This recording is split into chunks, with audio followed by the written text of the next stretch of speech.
Well, good afternoon, everybody. I am Mike Petrilli, the president here at the Thomas B. Fordham Institute, and I really appreciate folks that are here in person and also what we expect to be a very large audience tuning in online. For those of you who are new to the Thomas B. Fordham Institute, we are one of the nation's leading education policy think tanks. We do research, we do commentary on all the big reform issues. We also do on-the-ground work in the great state of Ohio. That's where Thomas B. Fordham was from. We have a shop in Columbus that works to promote policy reforms at the state level. And then out of Dayton, we are a charter school authorizer. And we authorize about a dozen schools in Columbus, Cleveland, Cincinnati, Dayton, and one school in Appalachian, Ohio. So we like to think that that keeps us somewhat grounded in the real world, which can be a challenge when you work at a Washington think tank. We are here to talk about a really tough issue, and it's the issue that has gotten so much attention, certainly in recent months, but also in recent years, which is whether and how to address the alarming racial disparities that we see in the use of exclusionary school discipline, including out-of-school suspensions.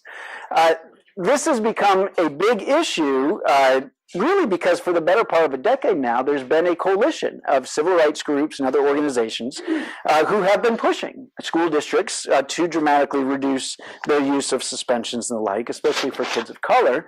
And then, of course, in 2014, the Obama administration took up the cause with a Dear Colleague letter to the local school districts that applied disparate impact theory to the issue of school discipline. And it warned districts that they could be investigated if their data showed significant disparities in discipline by race, and that they could be found guilty of violating kids' civil rights, even if they had race-neutral discipline policies that were being implemented even-handedly, but if they were still resulting in big disparities by race. Now, back then in 2014, a number of observers, including myself, expressed some significant concerns with that letter, as a few of the folks that served in the Obama administration probably recall. And, partly this was legal concerns around disparate impact theory, but really for me, it was mostly the worry about what we saw as a very likely unintended consequences of this policy.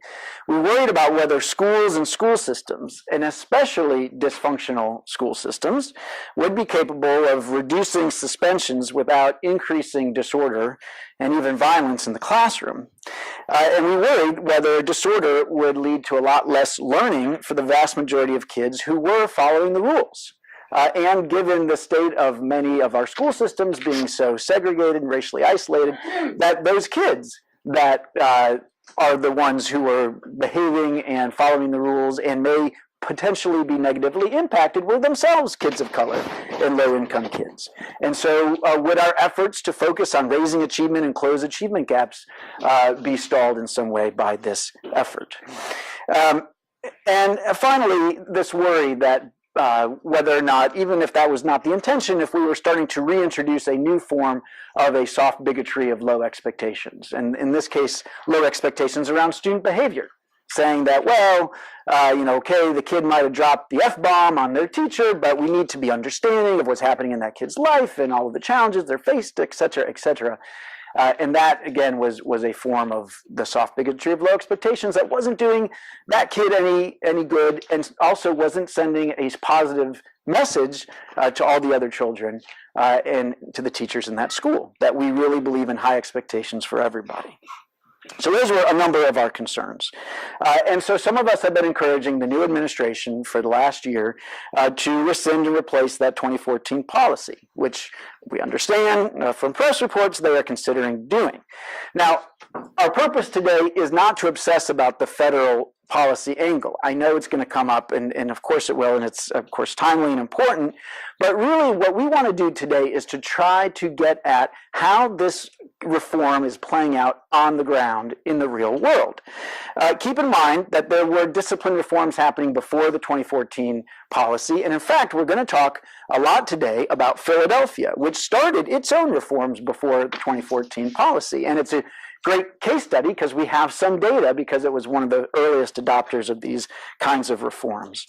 So we really want to understand that. We're going to start with a panel to talk about some recent research studies on Philadelphia, again, as a case study, one that was published by Fordham and one that was published by the Center for Policy Research and Education. And so we'll hear about the results. My colleague Amber Northern is going to moderate that panel. And then we're going to have a second panel where several of us are going to come up and have a discussion, and I'm sure a debate, about what we are seeing on the ground, how we think these things are playing out, not just in Philadelphia, but in other cities around the country, and what that should mean for school discipline going forward.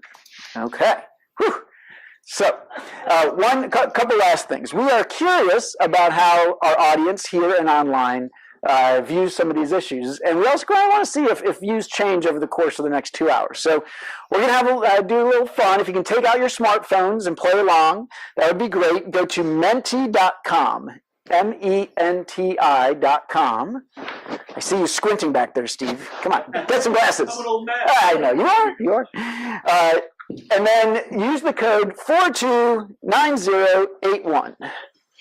Okay, and we're going to take a little poll, and the question is, should districts ban out-of-school suspensions for low-level offenses? Okay, so again, MENTI.com, code 429081. I'm not going to say any more than this about what we mean by low-level offenses, okay, but let's just ask this basic question. Should districts ban out-of-school suspensions for low-level offenses? Let's just see where we're at with that. We'll give you a few moments. Folks online, you can do this too. I will say, for those of us in the audience, at the end of this, well, what could be a tough discussion, I want you to know we are going to have a reception, and we've got the beer and wine chilling. If it gets tough, if it gets too tough ahead of time, we might just roll it out, okay, for the debate portion. I don't see any reason why. It will be 5 o'clock by then, so, All right. Come on, we don't have too many voters. Get on there and vote. We'll give it a few more. Well, all right, there we go. There we go. Okay. Well, our yeses are definitely winning. All right, what do you think? Our professors who do math all day, what does that look like? About more than 2 to 1, almost 3 to 1. All right, interesting. All right, well, we'll remember these results for later. We'll see if they change at all. All right, the couple last things. The hashtag for the event is hashtag school discipline. Is that right, Karen? Yeah, hashtag school discipline. That's easy. Oh, I'm sorry. Hashtag discipline reform. Got to get that right. Discipline reform. Okay. And I suspect we'll have a lively conversation on Twitter. There certainly has been a lively conversation on Twitter about this issue in recent weeks. And now, without further ado, let me welcome my colleague, Fordham's Senior Vice President for Research, a former high school English teacher herself, Amber Northern. Thanks, Mike. All right, good afternoon, everybody. This is on, right? It's on. All right. So thanks for joining our first panel. I noticed it is, Mike, you did great. 4:10, right? That's when you're supposed to start? All right. We're going to try to keep the trains rolling on time so all panels can start and begin and get you guys out on time and all that good stuff. So the first thing I want to say is how pleased I am to be able to just kind of lead this discussion about these two studies, because although they were not in any way officially partnered or collaborated or any of that stuff, what's kind of cool is when you look at the two of them together, we've got administrative data, we've got achievement data, we've got interview data, we've got focus group data, we've got survey data. I mean, we've got all these different types of data sources that really, I think the two papers, although they're parallel, they combine to give us a pretty rich portrait of what is going on and has been going into Philadelphia in the wake of this new reform. So our goal here today is not only to discuss these findings and this rich data set, but it's also to sort of get a Cliff Notes version of what the larger body of literature around school discipline says. Because if you've, like me, ever actually tried to read all the various studies that have come out in several years, it's exceedingly hard to say anything with conviction about the body of literature for reasons I'm sure that we'll get into. It's not an easy topic to study, so we'll talk about that a little bit. It requires quite a bit of discussion around what methodology did you use and what questions can and can't answer with that precise methodology. So it gets in the weeds pretty quickly, but we're going to do our best to kind of give you the best knowledge we can and kind of keep it at a level that we can all engage in. It's my understanding, again, we have about 40 minutes. We're going to tackle audience questions, I think, after both panels are over. But if we end a little bit early on this panel and you guys have a burning question or two, I'm happy to take that if we can do it. So let me introduce my guests first.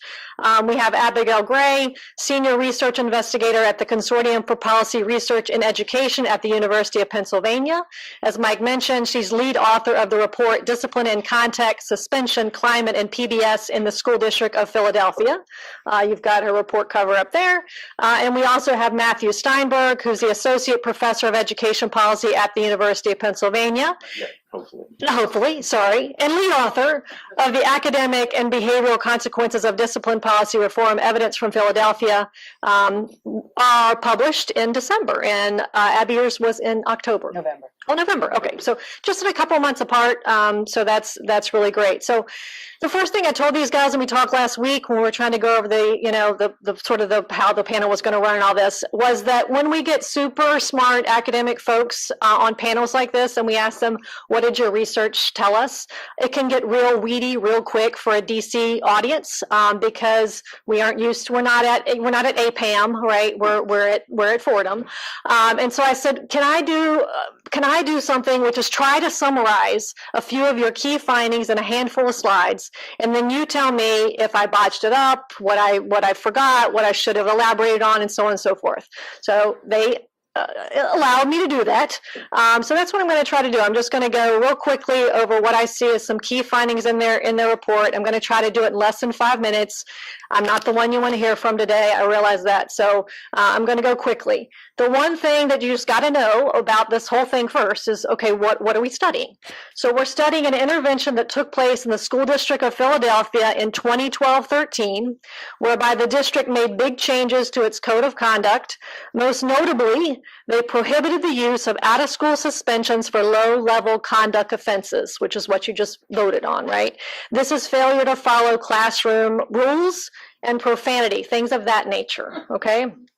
And they reduced the length of suspensions for more serious infractions.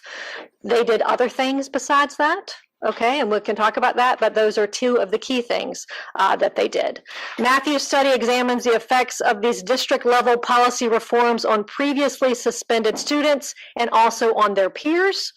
And Abby's study, Abby, is it okay? I keep calling you Abby. All right, is more about the disciplinary practices that the district actually is using and how stakeholders perceive them. Okay, very, very different studies. Okay, so the first few slides are from Matthew's study, and I've got to do that too. Whoop, how do I do that? All right, easy enough. So first he finds that all types of out-of-school suspensions were already declining before the policy change took place. So this slide happens to show the conduct OSS, and you see there's the green line of when the policy was introduced, and you'll see beforehand the line was already going down.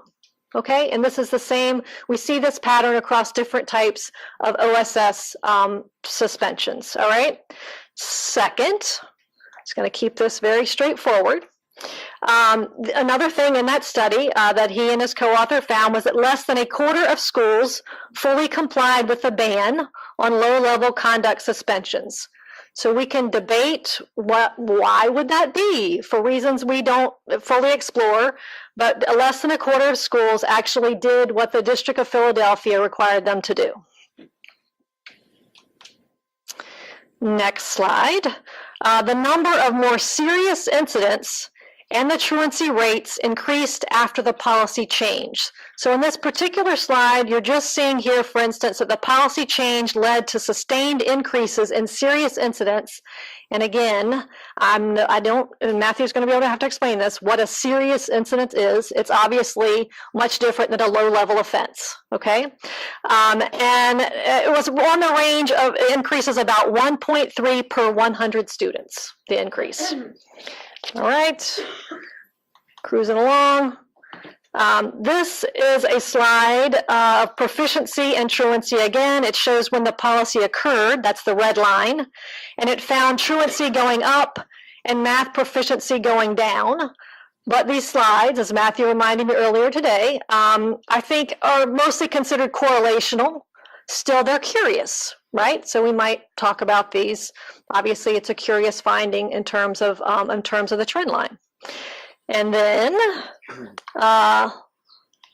okay, that's the last one for you. And then not on here, because I know I just said he also studied peers, but I didn't want to add another slide because I said I'm not going to go slide crazy.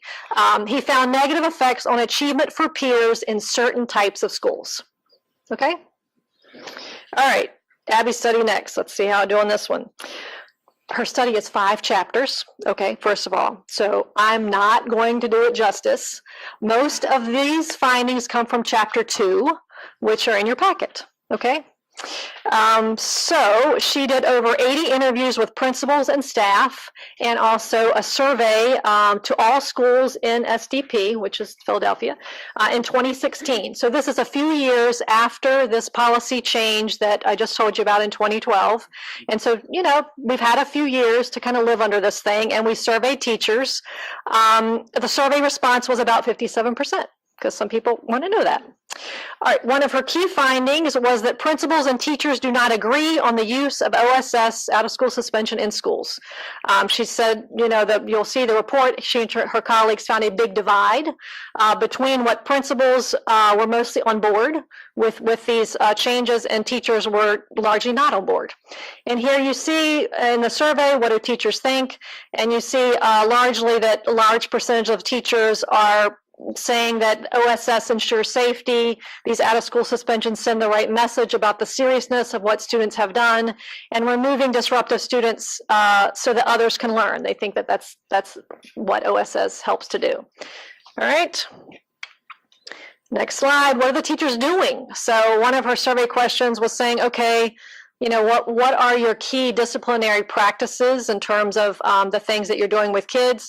You see again that OSS is on here already. It's such tiny print, but I'll let you know that they are using suspensions. OSS about 70-some%. That's sort of in the middle of the heap there. But largely they're saying that they're using parent-teacher conferences. So, you know, basically they're saying we're trying to work with the parents in these parent-teacher conferences to deal and address the discipline issues.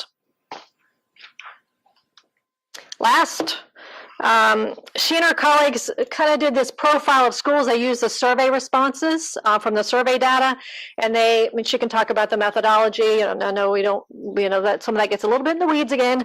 But anyway, she's got these 3 categories of types of schools, and most schools fell in this bucket of schools called under-resourced and non-cohesive. And those were schools that were inconsistent in their use of punitive and non-punitive practices, and where teachers felt blamed by administrators for their students' misbehavior. And not on here, because again, you guys have so much in here. She also had some findings around PBS that found that they were poorly implemented. She may have a different way of describing it, but they were not penetrating practices in those schools as they had anticipated that they would be. All right. So that's my summary. Matthew, I'm going to let you go first and tell me, okay, how did I do? What else is worth highlighting? What else do you want to tell people about your study? And here I thought you were going to be specific in your questions. I have to use this. Do I have to use this? So, I mean, I think the first thing is what did the policy do in Philadelphia in 2012-13? As Amber mentioned, the policy targeted 2 specific infractions. So the use of profanity and classroom disruption. In 11-12, which was the year before the policy change, these infractions accounted for something like 25% of all suspensions, right? So there was a decline on average in the use of these infractions or the use of suspensions for these infractions following the policy reform. The issue that, you know, that this work brings up is the extent to which schools that vary in the students that they serve and the populations of students, and likely in their capacity to implement reform, actually implemented the district's mandate to eliminate suspensions for low-level sort of misconduct, right? So what we find is that compliance varied quite dramatically. And so for those schools that never used suspensions for these two misconducts in the 11-12 and 12-13 school years, these were the highest achieving schools in Philadelphia, right? These were the schools that served in a predominantly Black and Hispanic district, about 50% minority students, where the average is about 85%, right? So these were, on average, schools that served a relatively non-minority, higher achieving population in the district.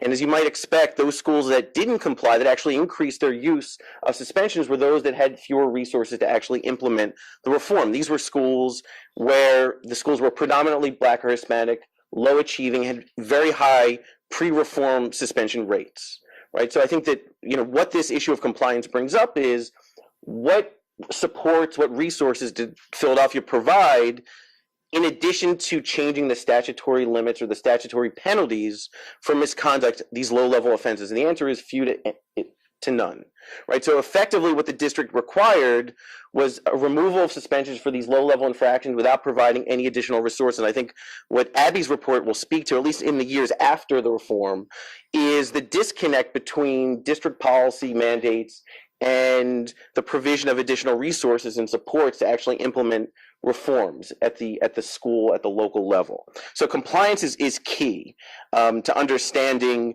the consequences, both on the implementation side, but also on the outcome side for students in terms of achievement and attendance. Because what we find is that when we compare the change in performance in academic achievement in kids who were never suspended, and this is 85% of students in Philadelphia, right? So 15 to 16% of students over this period ever received a suspension, which is about 2 to 3 times the national average of about 6%, right? But still 85% of students in Philadelphia never received suspensions. And we focus our comparison between students who never were suspended in schools that never used suspensions for these two low-level infractions and students who never received suspensions for low-level infractions in schools that actually increased their use of suspensions, these non-complier schools, right, or the partial complier schools, we see negative effects on achievement. And again, I don't want to claim anything causal here because there's a lot of sort of causal warrants that are not applicable in the given design, right? Suspensions were not randomly assigned. The district, all students in the district faced this policy reform, but the evidence suggests that, again, those schools that were less able to implement the reform, right? So these are, again, schools serving the most disadvantaged students in an already very disadvantaged district, right, suffered from the under the policy reform. Right. And again, we can think through, and I think the conversation around what could be the potential mechanisms through which we might observe these changes in performance is an important one. Again, I think Abby's work will certainly speak to that. So that's the compliance and sort of some peer effects that we find. So let me stop there. Okay.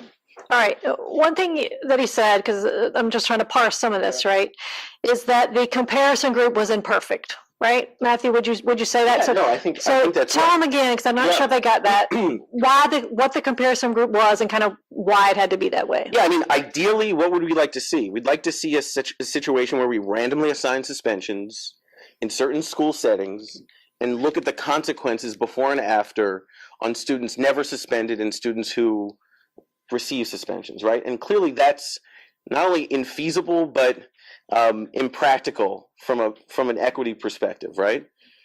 So what we tried to do is say, look, what is the most reasonable set of schools to compare the changes in student achievement over time?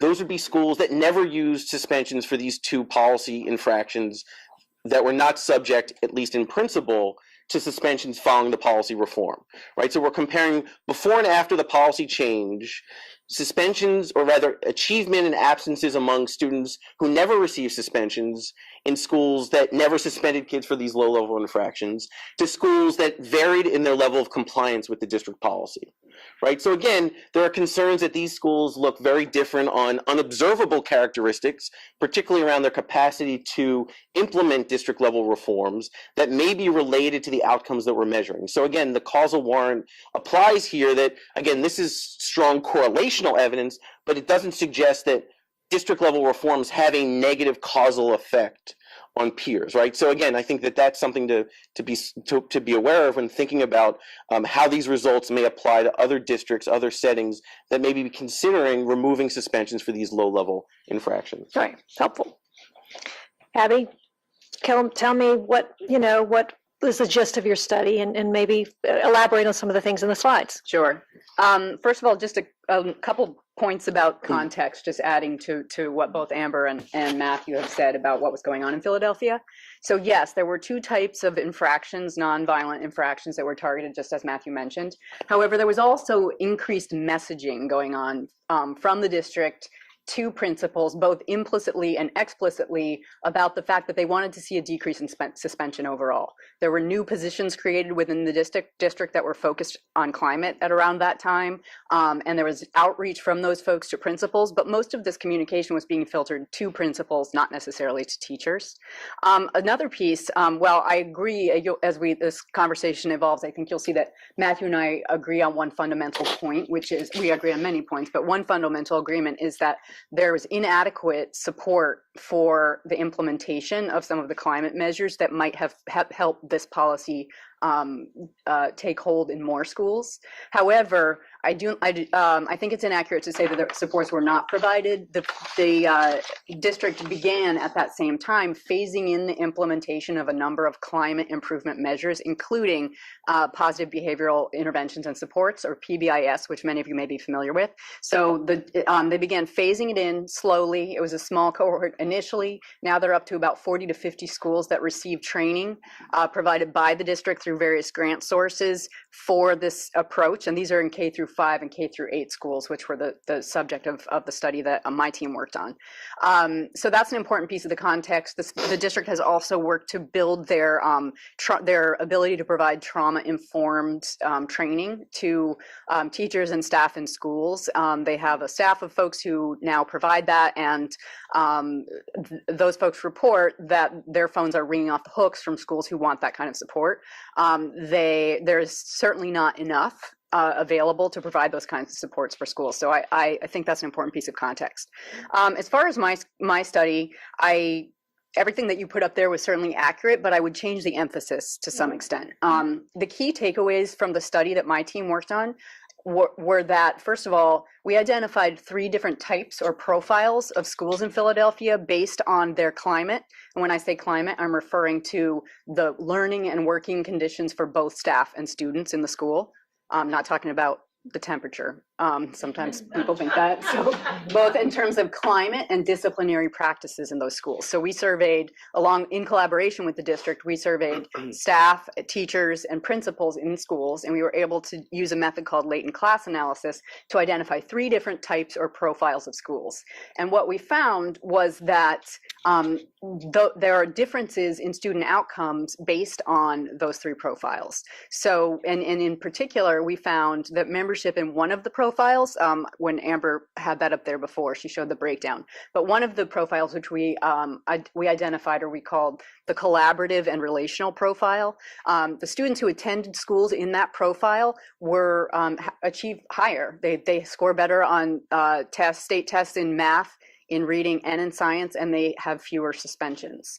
And in those schools are really characterized by, in their disciplinary policy, an emphasis on strong relationships among staff and students, on collaborative decision-making, and they rely far less than in the schools in the other 2 profiles on harsh disciplinary or exclusionary disciplinary practices. So there are different types of schools in Philadelphia, and we see that and I'm also, this is not a causal study, it's an exploratory study, and we are not claiming that those types emerged in response to the change in the district policy. Many of those schools have been well on their way to that prior to this. However, what's interesting is that those schools in that 3rd profile, that collaborative and relational profile, are the ones that have embraced the spirit of what the district is attempting to achieve. And in those schools, we see better outcomes.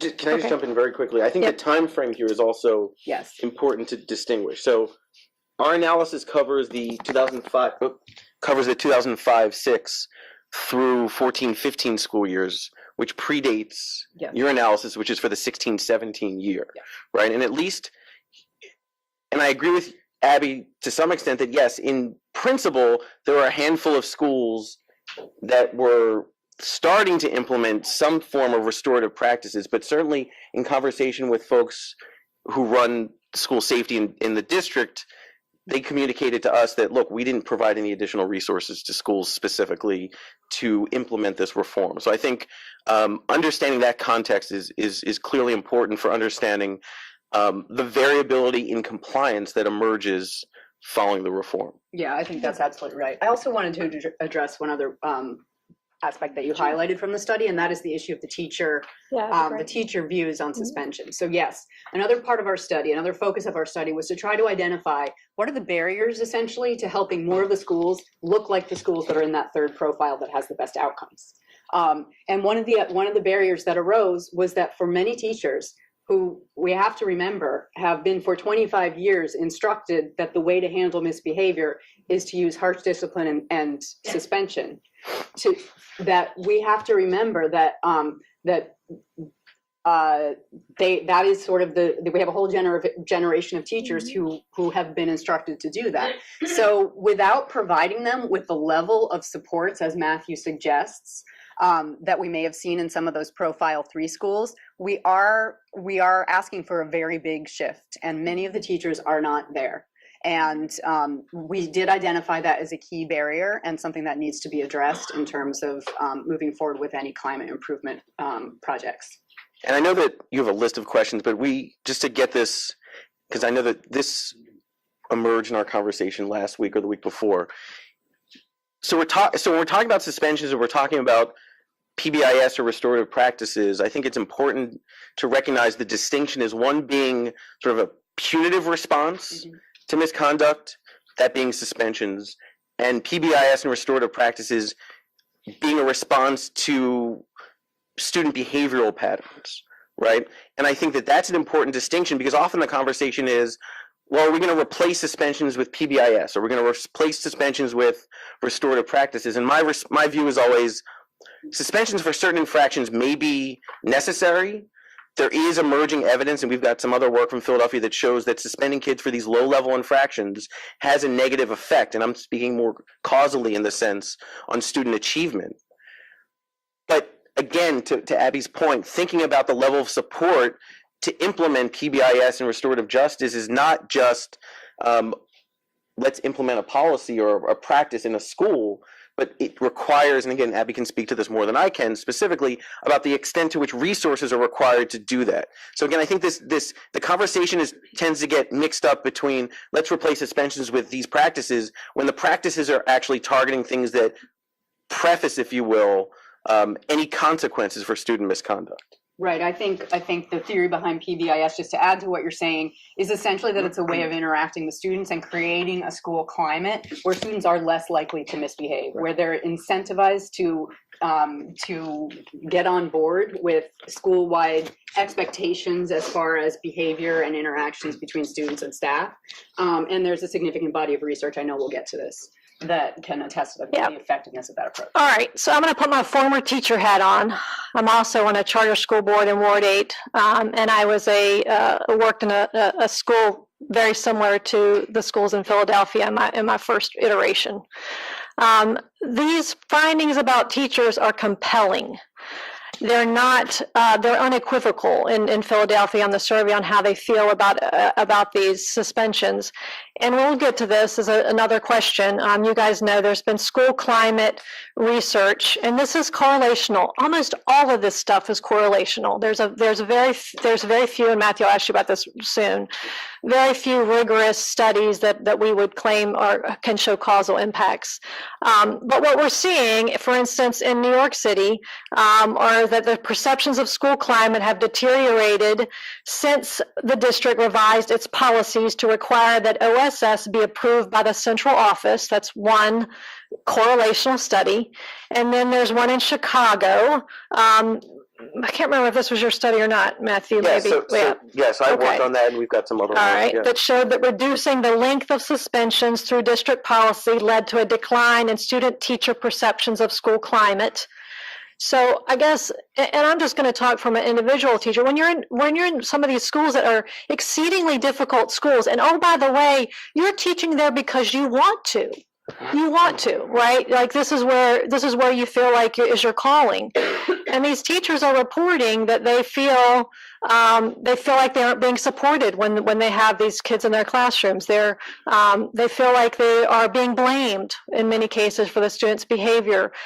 They feel like the administrator doesn't have my back.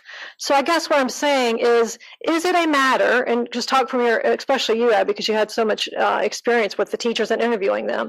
Is it a matter, in your opinion, that it's the implementation? It's just the implementation. Can't we get the implementation right of whatever we're trying to do? Or is it that it's the policy, right? There's the policy to blame. Like, should there be a district ban? Does that automatically set up a feeling that teachers feel like my hands are tied already because I'm being told what to do? And they're not in my classroom, by the way. We always hear like teachers that rightfully so say, why don't these policymakers spend a day in my class, right? So there's some of that going on. So I guess I'm asking you, do you think that it's the policy, the implementation, or both that there's the reason that these teachers are feeling the way that they are?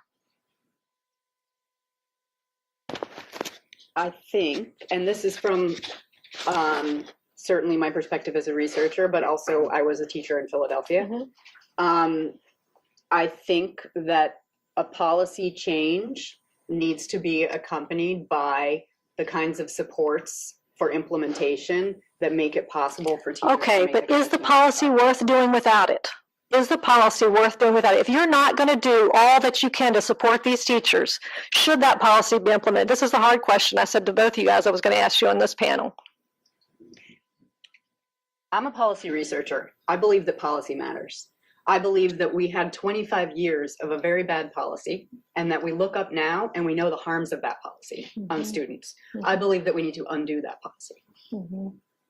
Which policy? Sorry, Abby. Zero tolerance policies that have led to incontrovertible findings about the harms of Okay, suspension. but so now we've got a different policy. Yes, Now it's called ban suspensions for certain types of offenses. right. So are we saying, but this is the policy that you think should be implemented, even if we can't do the supports? Or are you saying that we should? Both and. I know you want me to give a simple answer, but it's Yeah. a both and. Okay. We need to change the policy and we need to provide the supports. And we, as a society, as educators, as people who are concerned with schools and studying schools, need to push for that.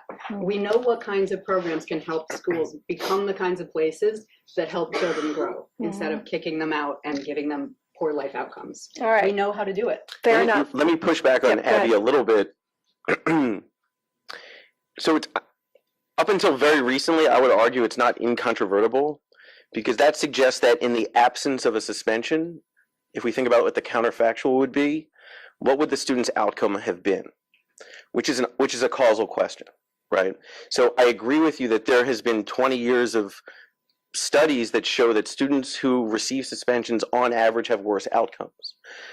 But I'll push back a little bit to suggest that there was no strong evidence to suggest that those students' outcomes would have been different in the absence of the suspension, right? I agree that that has been a criticism, and I also believe that the research based on that has changed. I wonder if you saw Rosenbaum's piece last week. So I can Push it. Just closer. I can tell you that we've got work from Philadelphia that now convinces me. Joanna Leco and I have just finished this paper, which uses the policy change to estimate the direct effect of suspension on student outcomes. And we find that not only for low-level offenses, but also for more serious offenses, there is a negative effect on student achievement. But we find, though, it's modest relative to what's been found in other studies. So, for example, others have found that receiving a suspension has an effect on the order of, and I'm going to say standard deviations, just to put it in scale, of 0.3 to 0.35 standard deviations. You don't need to know what that means, because I'm going to tell you that what we're finding is the effect is more like 0.04, right? So yes, it's not good for students, but it's not nearly as bad as we would think for the reasons that I've just suggested, which is the students that are more likely to receive suspensions are those that also systematically are more likely to do worse on student achievement, right? But again, the point being is that on the one hand, yes, I think that there is the large correlational body of evidence that suggests this is not a good practice. And I think that the more recent evidence that leverages policy changes to try to get at the direct effect of suspensions is also suggesting the same, but in a more modest way, right? And again, but I will echo what Abby said in response to your question, that first, not every policy change is the same. So when we talk about discipline policy reform, it's not uniform across districts or states. So for example, we talked about what happened in Philadelphia in 2012-13. And Amber, you mentioned Chicago, and I've done work on Chicago's policy reform, which did something quite different. It didn't eliminate suspensions, it reduced the statutory minimum days suspension for more serious misconduct, right? So not only is it a different response in terms of not eliminating suspensions, but reducing the days, but it also targets a very different margin of suspensions on the more serious end, right? So on the one hand, I think we need to think very clearly about what is the policy reform, and then yes, to Abby's point, what is the district or school level response in terms of the additional supports, given that we know that bringing students who have misbehavior, have behavioral issues back into the classroom is likely to have some negative spillovers onto the majority of kids who don't, right? So again, that's an important consideration. A, we know that suspensions are not good for students who receive them. There's evidence that they're also not particularly good for students who don't. There's evidence that in schools that suspend more kids, students on average do worse who are not suspended. But again, that also suggests that targeting these suspensions and eliminating them as a reform cannot stand alone as a policy response to try to improve both behavior and outcomes for kids in schools. All right, so a couple of things that I heard you say. One is that even when we have the most rigorous studies, the changes, the differences that we see and the effects that we're able to estimate are pretty small. I see one head nodding in affirmation and one head disagreeing. About immediate effects. Yes. But we have a significant, so just last week, I'm gonna highlight Right, one but study. make clear that it's correlational because I This is get not a this, I correlation get this too, I know we're on two tiers No, of it's not. studies. Okay, great. So just this past week, Janet Rosenbaum, who's an epidemiologist and biostatistician, released a study using the AdHealth database, which is a large database. She followed a cohort of students from their school years, and then again checking in with collecting data from them when they were in their about 25 and then in their early 30s. And this was a really unprecedented study because it addressed the exact shortcoming that you're alluding to and that Matthew also addressed. So this was a matched group. She used a matched group of students. They were matched on 60 different variables, including pre-suspension behavior, delinquency records, familial characteristics such as poverty, exposure to violence, psychological traits like their impulsiveness, which is a known predictor of many of negative outcomes. So these are kids that were on exactly the same path before suspension. 10 years later, the kids who were suspended, we're talking about 10,000 kids. This is not a small study. The kids who were suspended, 8% more likely to drop out of high school, 40% more likely to have been arrested. Among the subgroup of Black students, 94% less likely to have received a bachelor's degree. And the same outcomes bear out a few years later when they're in their early 30s. We can no longer say that there isn't good evidence for the long-term harms of suspension. So as an economist, I'll push back again on that. I was going to ask you what you thought of that study, Matthew. Match studies are great because, as Abby described, they allow us to compare kids that look the same on observable characteristics. And I think it's important because we know that pre-measures of misconduct or suspensions are highly correlated with Talk later English, outcomes. Matthew, talk English. All right? Right? Okay. But the concern is that what about those things we don't observe about kids? What about things that may be latent? Things like ability, motivation, You right? should look at the list of controls I, or matching characteristics. That's fair, but again, I think that we need to be very sort of clear-eyed about what the limitations are if we're going to make the types of policy decisions given what you're suggesting, right? Which, again, my concern is always that there are things that we don't observe about kids, right, that may be correlated with their likelihood of suspension that at the same time are correlated with their later life outcomes. So yes, I agree with you that matched studies are improvements over the existing correlational evidence. And I agree with you that at the same time that do we want to wait for the perfect randomized study to make policy decisions? maybe or maybe not, depending on what the policy decision is going to be. But I think we need to make it very clear that if we're making policy decisions based on evidence that's not strictly causal, we shouldn't necessarily expect the same outcomes to be observed. Yes, I agree. I would really encourage you to look at this study, however, because this was Yep. a quasi-experiment with baseline equivalence. This study would have met the evidence standards for causal inference for any of 100 federal agencies. So take a look at that, and we'll talk about it over All right. years. You guys see how I started this by saying this is really hard to read the body of research and come away with firm conclusions. So I did not lie about that. I'm going to move on because I don't, we could argue about research studies all day, right? But one other question, I don't have a ton more time, but I'm going to, I'm not on Twitter, but I know there's lots of discussion. My colleague Mike Petrilli has been observing that one reason we likely see differences in suspensions, and he's been putting this on the blog, and it's stirred quite a bit of debate around the blogosphere, is that we're seeing differences in student behavior. Okay, so in other words, there's even been some studies that have shown that some students even report the differences themselves. So they'll say, for example, I get into more fights, or I show up late for class. And you can actually see some students saying, you know what, I'm going to fess up that I'm also doing more of these behaviors that are linked to higher suspensions. So we also hear folks say, you know what, aren't these differences linked to socioeconomic factors like poverty, exposure to trauma, and so on and so forth? So I guess I want to ask the panelists here, do you think that one reason we're seeing these differences in suspension is because we're seeing differences in student behavior that are linked to some of these other socioeconomic things that we know may be happening in these kids' lives? And if so, does that observation hold water relative to the research? So, I think anyone in the room would agree that if students, and the evidence suggests this, at least the developmental psychology evidence, that if students are exposed to early life trauma, right, that has an effect on their brain development and has an effect on their behavior. And when we segregate kids into schools, particularly in urban communities, that disproportionately are exposed to early life trauma, then we're likely to observe differences in behavior that may manifest themselves in differences in consequences as measured by suspensions. What we'd like to see, and we're starting to see evidence from places like Louisiana, which has really rich student level data, is comparing situations where two students who vary, for example, only on race, but are involved in a fight, the same fight, what the consequences are. Right, and there is some evidence now from Louisiana, from folks at the New Orleans Research Alliance, that have found that there are some very, very modest, but some differences in the consequences and penalties that Black students receive for fighting when fighting with a white student. Very, very modest. So again, we can argue about whether this is a meaningful difference or not. But again, as we get better data, and for those of you who are out there that have the data and are willing to sort of provide it for these types of studies, I encourage you to do so, because this is the only way that we're going to arrive at the type of answers and policy solutions in light of the many issues that we've sort of brought up around sort of trying to make causal inference from observational data.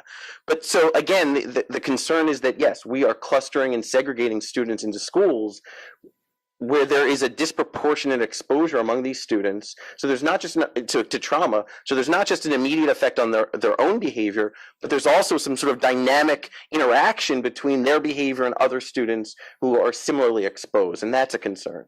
Let me ask you, I'll ask my own in the weeds question, because I don't know the study as close as you do, but were they able to control for prior infractions? Yeah. They were able to do that. Yeah. Okay. So the question is, because sometimes these studies aren't able to control for that. So it means if you can't control for it, maybe the kid that just got in worse trouble than the other kid for the same thing, this is his 10th time doing this. And if you're a classroom teacher, you know that you want a heavier penalty meted out to the kid that's on his 10th time doing this than if it's his first time. So that was my question, is whether they were able to control for that type of thing, and they were. Time, how am I doing time, Karen? 5 minutes. Okay. You want me to take a quick question from or you not rather me not do that? It's up to me. All right, let me ask if there's one burning question before I've got a long list. I can keep going. But I'd like to see if there's one burning from you guys before in our last 5 minutes on this panel. All right, I see a burning question. Oh, okay. Yes, ma'am. Hold on. We're going to bring you a microphone here. Thank you. It's actually a very quick question, which is I would love if you all could send out to all the participants the information on that study that you were just citing. That's the recent one with the great comparison groups with controlling all the factors. Can that be sent out to everybody? Sure. The Louisiana study. No, the one that you were talking about, the Rosenthal study. Yes, I can Yeah, provide a it. quick question. Actually, both would be great. It's 2018, Janet Rosenbaum. Okay. But I can- Rosenbaum. Yeah, Okay. PAUM, but I can send you the link and maybe Awesome. Karen can make it available. One other quick one? Yes, ma'am. It may not be so quick. Is there any way to find out the family situation of these students that are disruptive and getting large number of suspensions? Like, do these kids have enough to eat at home? Are they suffering from child abuse? Is there a broken marriage? They have a single parent who doesn't have enough attention given to them because they're working too much and not able to be there for them. In a way to tailor supports, is that what you mean? Pardon me? In a way to tailor the intervention that they do need instead of a suspension? You know, school might be the most stable place they have, but they act out because they come from an environment that's an acting out Right. environment at home That's right. by either the parents or the other siblings. So I guess I'm gonna angle our question a little bit differently because it actually ties into something we didn't have time to discuss yet, which is what evidence do we have about some of these other programs that attempt to address some of these things that these kids are dealing with at home, and whether it be PBIS or whatnot. Is there something you guys can add to that? There's a strong evidence base, both sort of associational evidence, but then more recently, very strong experimental evidence that shows that PBIS I'm talking about specifically. There are other approaches that are less well studied. For instance, restorative practices is sort of an up and coming one, but it has less of a research base. But the PBIS approach certainly focuses on attending to individual needs of students, particularly like tier 2. So once schools have sort of proactively addressed most of the behavior, then kids who are still continuing to struggle with their behavior beyond that receive more targeted interventions and supports. So yes, there's a significant evidence base from randomized control trials, large ones, that shows significant decreases in aggressive behavior, office disciplinary referrals, suspensions, increases in emotional regulation and pro-social behavior, things like that in schools that are effectively implementing PBIS. There also sometimes is a correlation on the number of counselors there are in the elementary schools or the middle and high schools. We have a tendency in the education community to cut back on that because of costs. They usually have master's degrees and so forth. And I think that's a factor that needs to be observed too. Great. Hey, you guys, join me in thanking my two panelists here. And we are doing a quick shift change here. Next group. Thanks, Amber. Thank you, guys.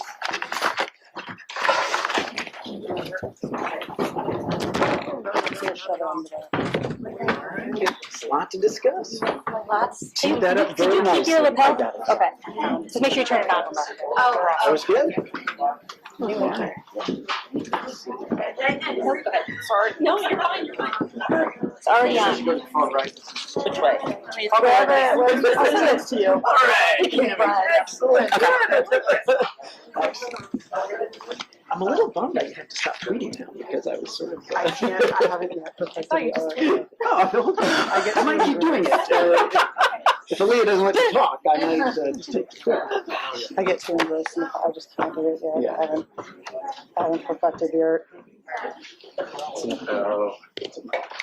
Alrighty, well, thanks everyone for being here and for staying for the second part of this event. When I was listening to the first panel, I was reflecting on just how many reports people have been sending me in the past few days after Fordham started promoting this on Twitter. People are bombarding me, or that sounds like I didn't appreciate it. They're flooding me with research, and you know, not necessarily because of the merits of the research, but although that's obviously a point of debate, but just because of the sheer amount of research and the number of studies that have been done on this, I was thinking that it actually makes it a lot more difficult for me to really arrive at clear answers around this debate. It's just, it only seems to entrench people on opposite sides of the debate further in their views, and it just becomes so polemical. So I'm excited to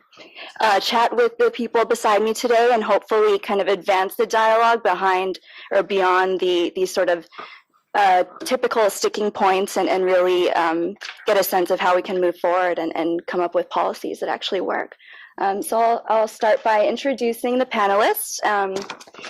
On my far left is Kristen Harper. She is the Director of Policy Development at Child Trends, right? Yep. And then Laura Jimenez, she is the Director for Standards and Accountability for the Center of American Progress.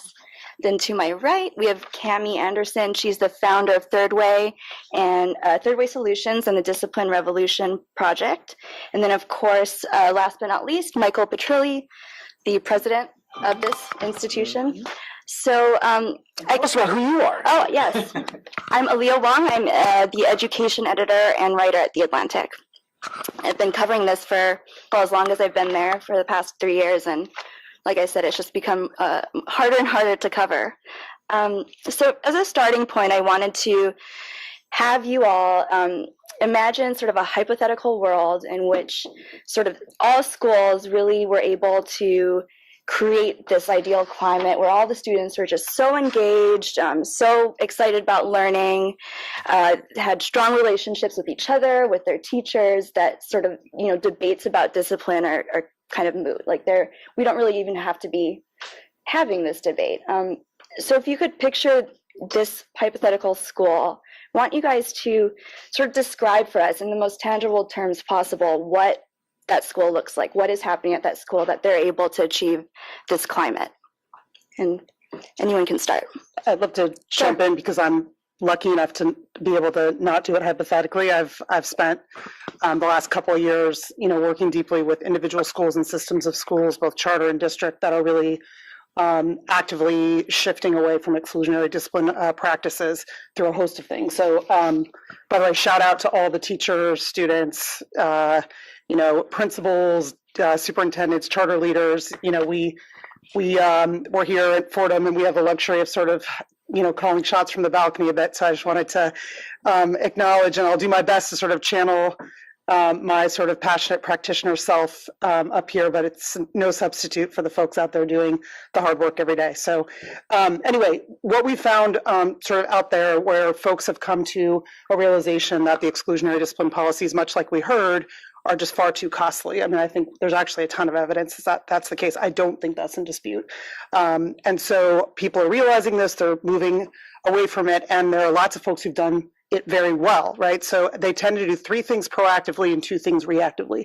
The 3 things they do proactively are, number one, they have a really awesome teaching, right? The best like behavior management system is rigorous content that's relevant, that also reflects the cultures of our students, right? So when a kid sees themselves in the content and they're busy doing really meaningful work, they're much more likely to be on task and doing stuff they're supposed to be doing. So that's number one, and there's a big focus on that. So I sort of reject the notion that discipline reform is sort of anti-rigor, right? It's the opposite of my point of view. That's kind of number one. Number two, they invest heavily in relationships. We heard this earlier, between students and teachers. There's trust building. There's high expectations and high support around not just academics, but also behavior, which means that you would never say to a kid, why can't you just learn how to self-regulate? The way that you would say, why can't you just learn algebra, right? There's a mindset that it's the adult's responsibility to keep coaching and trying different strategies, and until those young people gain the competencies and skills around the social and emotional piece alongside the academic. And frankly, a mindset and belief that it's possible, it's doable, and it's their job to keep trying until it happens, right? The third thing they do is they have systems, right? Lots of systems, response to intervention and ways of escalating if kids need proactive support, and noticing young people before the point of impact, and all these they treat young people as individuals, and they have systems and supports for teachers as well to kind of process what they're going through, because it's hard when you get challenged by a not so little person or a very, very little person, she says, with a 7-year-old. So they do those 3 things very proactively. And then they also prepare for the inevitable moment when a young person pushes back, right? Like this is part of growing up. You're supposed to challenge authority. That's your job. And so they respond in a developmentally appropriate way. And that includes things like restorative practices and the ability to repair trust. Restorative practices is not anti-consequences, right? They're pro figuring out how a kid can own up to what they've done. And in fact, the accountability that comes with that, it turns out is much more meaningful than sort of that comes with shame and punishment. So they respond developmentally appropriately to the individual kid, and they hold the young person accountable for their behavior in ways that makes them learn and grow, which generally the least effective way to do that is to put a kid out.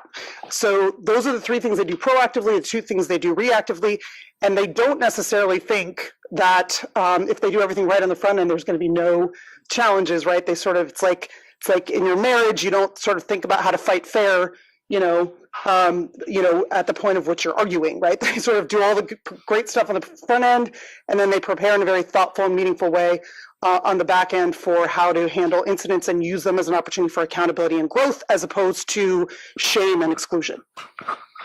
We've obviously thought a lot about this. Anyone else have anything to add to this picture? That was magical. I loved it. And for me, what Cami just shared, what it boils down to is that the schools that are able to do this create an empowering narrative, right? They create a vision of what they want to be, and then they put the systems in place that allow them to take the actions they need to take to realize that vision. That's a great way to put it. And just add another point.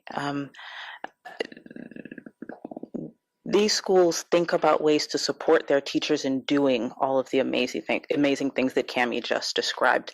I mean, the truth of the matter is we have teachers that are coming into classrooms, coming from preparatory programs that don't address child development adequately, that provide almost nothing in the curriculum about classroom management. And so schools that do a good job manage to compensate for that and find ways to provide that coaching that teachers need in order to build those relationships with students, to find ways to clarify early behavioral expectations, and all of those little things that just one after another really do help you to create a climate where children are both safe and where learning is able to take place. Yeah, and I think Cami said it really well, and I think this is where there is a lot of agreement, is on the vision of what we would like schools to be. Look, I'm going to have plenty of time to be provocative later, but to be a little bit provocative, let me say, I do think there are schools out there like Success Academy, the real Success Academy, not how it's caricatured by some people in the media, where it looks very much like what Cami just described. I mean, engaging learning and great teachers and a respectful environment, all that stuff. But they also sometimes use something like out-of-school suspensions as a tool, especially early in the school year, to send a message to the parent, especially that, hey, this behavior, we are serious about having high expectations here. That means academics. It also means behavior. And, what your child did is not okay. And that they find that works for them, that they end up getting kids to then, buy into the school culture, and that it can work. So I just to say that I think we share, I think mostly share common vision, but we should be also open to the idea, especially those of us that support things like school choice, that there's going to look somewhat different in different places.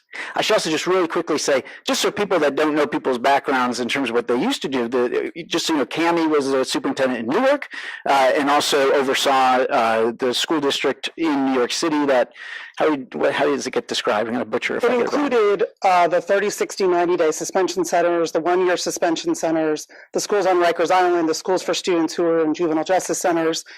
I don't need a study to tell me that the same kids were everywhere and that they did not reflect the racial makeup of the city, right? And so I don't need a study to tell me that is a much harder job than leading an education policy think tank. Wow, that sounds... 90,000 students in New York City, which was, by the way, double the size of New York. Oh my God. And then Kristen and Laura were both in the Obama administration working on the 2014 policy, among other things. Kristen was very much involved there too. So anyways, just so people know everybody's background. Thanks for that. You broke my rule because we were imagining a world in which we didn't even have to talk about discipline.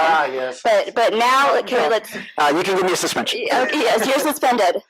Now we're going to jump back into reality and sort of think about these. Obviously, there are schools who have been able to reform their discipline policies and have managed to reduce racial disparities and move away from zero tolerance discipline, and also avoid sort of creating the kind of lawless campuses that some people have described as happening in the aftermath of discipline reform.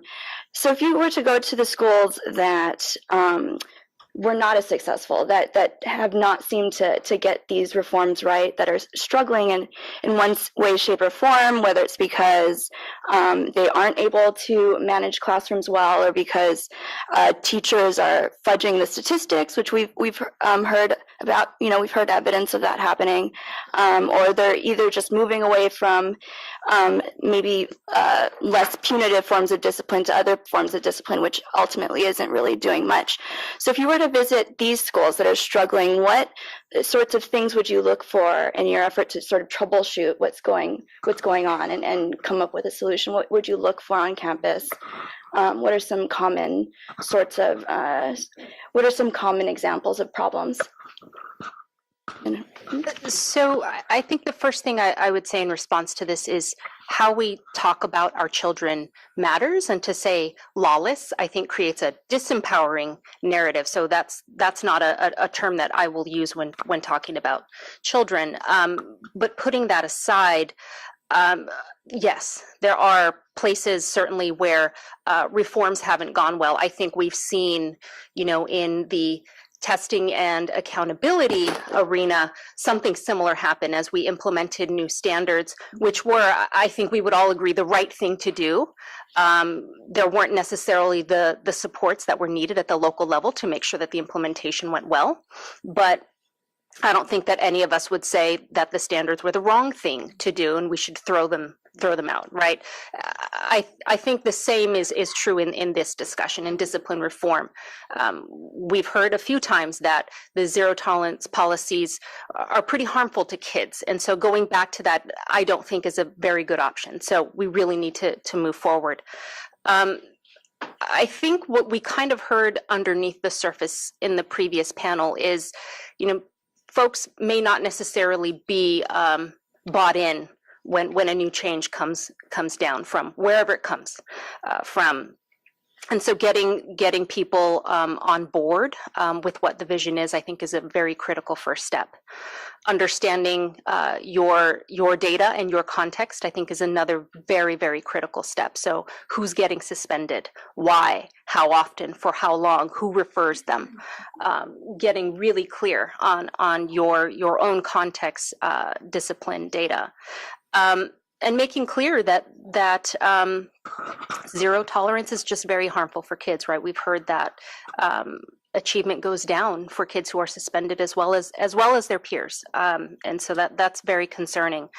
But I think the critical step is getting everyone on the same page about what needs to happen, and getting everyone involved in that discussion that is in the school building, because all of the adults in the building have to be part of the solution. It can't just be put on the backs of teachers, right? We also heard that kids are coming to school with issues, right? And they might need some mental health supports, that perhaps teachers aren't the most appropriate people to provide those types of supports. So we've got to think about, how can we better support our teachers so that they can provide what they need to within the classroom, but what can the other adults in the school building also provide to kind of create that positive climate we want to see? Just operating in silos, not having Correct. those It's a community. So just quick mythbuster for a second. I think there is a misperception that schools that may feel emotionally and physically unsafe, and I think when we talk about safety, we have to talk about both,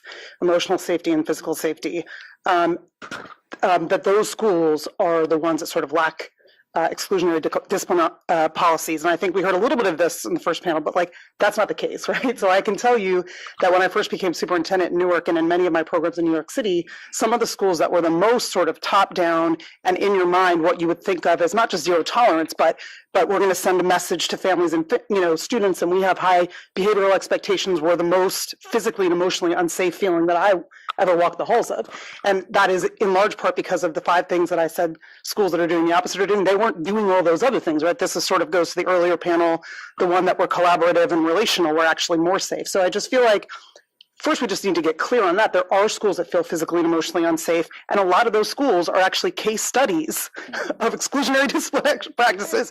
And so we can debate cause and effect, but that's the case, right? So in order to move away from that, we need to move closer to the 5 things I was talking about in terms of all of the inputs we do with young people on the front end, and then how we respond in developmentally and smart ways when infractions occur.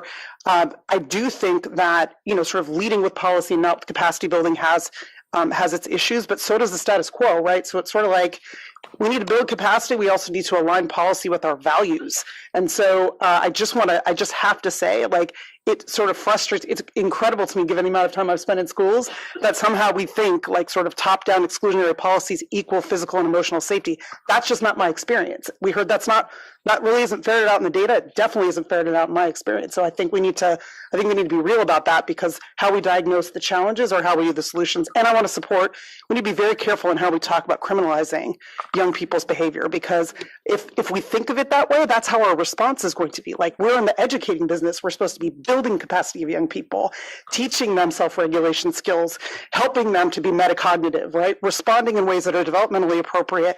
Criminalizing it is not going to help. And that my supposition is that's why we see these long-term longitudinal studies, sort of ferreting out. Once you've been criminalized, it's hard to come back from that. And we do it all the time, in particular to students of color, in particular to students with disabilities, in particular to LGBTQ youth. And that is, in my estimation, the case for action. And of course, it needs to be accompanied with capacity. Yeah, if I can get in on some of this. First of all, where we agree. Absolutely. If you look at a high school or a middle school that is suspending tons of kids, I would agree that is an indicator that there's something going on very wrong at that school, right? That school is most likely walking to is going to be out of control, probably doesn't have very good leadership, is a problem. These suspension factories, it's a problem. And the studies from Arkansas and other places have been showing that when you dig in below the district data, which, OCR hasn't been able to do, but now when you can go in, what you see are these huge discrepancies between schools. I mean, it really is a school by school issue in most places. And these are, places that need help fast. What I would say about those schools, though, is as bad as they are doing whatever they're doing, if all you do is now say, keep everything else the same, but you can't suspend kids. That's a disaster. And that's where people like Max Eden and myself and others in this debate are coming from. That, when we're just very worried that, some of it's anecdotal. It's starting to be a little more what you might call evidence when you look at school climate surveys and the like. And some of this evidence from Philly and other places is that, this is not going well, because we did lead with the policy and not the supports. And because these are dysfunctional schools, oftentimes in dysfunctional systems, as bad as we are about addressing low academic performance in these kinds of schools, we're even worse at knowing how the heck to fix what's going on with the school climate thing. So I would, so I just think that, the ideal world, and I'm glad we started with that, is to nip all this in the bud and have great teaching and have great learning, The problem is a lot of schools aren't like that. And so how do we get from here to there? And we are not providing supports. And so it could get, a very big worry that things are getting unsafe, things are getting disorderly. And the other thing that I just want to beg all of us to do, you were right to call out the lawlessness piece and the criminalization, but we have got to make sure that the kids who are not misbehaving are as much in our minds as the kids who are. And that has not been a part of this conversation. That the vast majority of kids who themselves are poor kids and kids of color are coming to school trying to learn. And I thought the education reform movement was about helping them learn, closing achievement gaps, helping them go on to have success, upward mobility, right? And I feel like we've gotten somewhat distracted because a small subset of kids is disruptive, and we're trying to figure out how to better suit their needs, but we're forgetting all these other kids. And guess what? You go into affluent schools, you don't see the kind of disorder that we're talking about. But for poor kids, we say, well, sorry, you got to deal with that disruptive classmate. But that's what equity demands. So that's where we start to have some real breakdowns. There's huge evidence that having a single disruptive kid in a classroom can have incredible negative effects in terms of achievement. And so we got to pay attention to that piece too. So Cami, I know you're going to want to respond to this because we were talking the other day, and you. Here we go. Roll out the beer card, people. Where's the beer? Come on. I mean, I would just want to start by saying I don't think anybody up in this panel would support the idea that there should be policy change without the implementation supports. Again, we are asking teachers, and again, when we're looking at the schools that are operating with the least resources possible, you're talking about schools with very high percentages of first and second year teachers. So what they didn't get in preparatory programs, they also haven't had the opportunity to get, working in the schools and picking up those skills as they've gone along.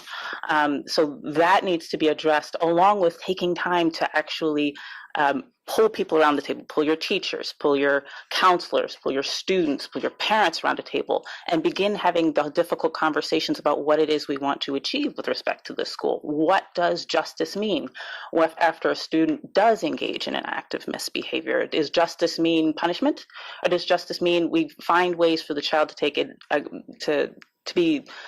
to feel accountable for what they've done and resolve not to do it again? What are we after? And if we can get to that second option without the use of suspension, how do we get there?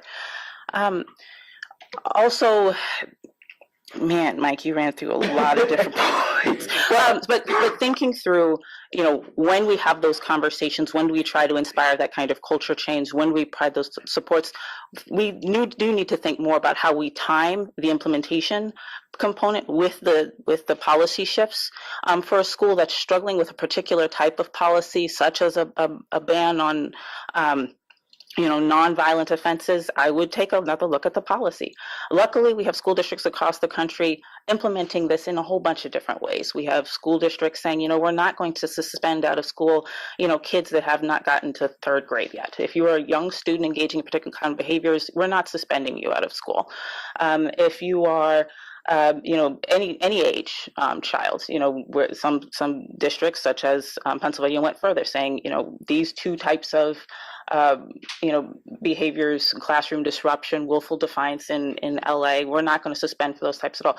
You have so many myriad ways in which districts have gone about this. We still have a lot to learn about which variations are hard for schools to implement and which are a little easier. For a school that has tried to take a bigger bite to jump with, I would suggest, perhaps scale back a little bit. Maybe you start, if you're talking at a district level, perhaps you start with your younger populations, and that gives the district a chance to really focus some intensive supports and training and coaching on the teachers in those schools, and gradually scale up. But I think there's a lot of different things that we can do, and a lot of different things we can learn from what districts are already doing before we abandon the idea that, well, maybe we just shouldn't do this after all because implementation is just too difficult. I don't think that's what I don't think that's consistent with what we've been learning from many districts. And before I go back to you, because I know that you wanted to respond to what Michael was saying, are there specific districts that you've visited that have implemented it in the sort of way that you're describing? That have taken the time to first think through culture change and then think through implementation, then through policy. Not off the top of my head. One stellar district in my mind is actually Fairfax County. Fairfax, is an example where there was, interaction with the Office for Civil Rights. There was an incident where a child, I believe, may have committed suicide following a suspension out of school. This is also a district that has both done quite a bit of work implementing positive behavioral intervention supports, and it's implemented quite a robust district-level support system to help schools implement restorative practices. So, if I don't know about the timing, about when policy changes may have been timed with the implementation supports, but this is clearly a district that has given a lot of thought to how to roll out and support districts that are trying to, to support schools that are doing something different. And one thing that they say oftentimes is, as they're doing training, they try to make sure that teachers know, sort of when they're ready to implement new approaches.